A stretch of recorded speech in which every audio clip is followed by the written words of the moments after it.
Hello guys! Sino ba nakatikim ng bulaklak na saging na pinirito? Ngayon guys, today's my video is magluto tayo ng bulaklak ng saging.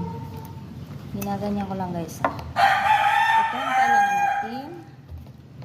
Ayan. Ito tatanggalan lang natin dito guys. Oh. Ito ang tinatanggal natin. Tanggalin lang natin to. Yan. Kasi mapait dyan.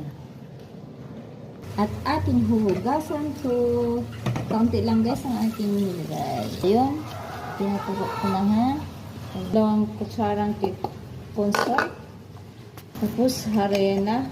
Nasa inyo na 2 rin. Lagyan ko pa. Seasoning. Asin, konting asin lang, saka egg. Yan. Mix together. Yan, halo lang. Tapos guys, lagay natin dito ang dalaklak ng puso. Lagyan natin ng cornstarch para dumikit ang ating minix na cornstarch at harina. Yan. Yan na lang natin, haluin lang. Yan. Halo lang natin siya. Tapos, ilagay natin din mamaya. Ayan na, kakamayin ko na lang. Kasi kami lang man ang kakain ito. Ilagay ko na sa kawali. Dapat mainit. Masyado ang apoy ang paglagay ha. Pasensya na kayo, hindi ako nag-gloves. Gutom na ako eh. Excited na akong kainin na to. Okay. Yan guys, oh. Yan. Ayun guys. Crunchy eh.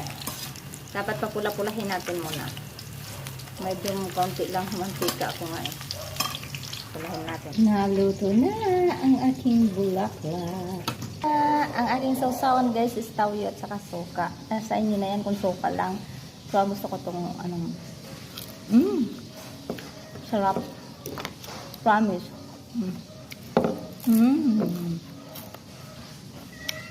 Ito na ang bulaklak ng saging.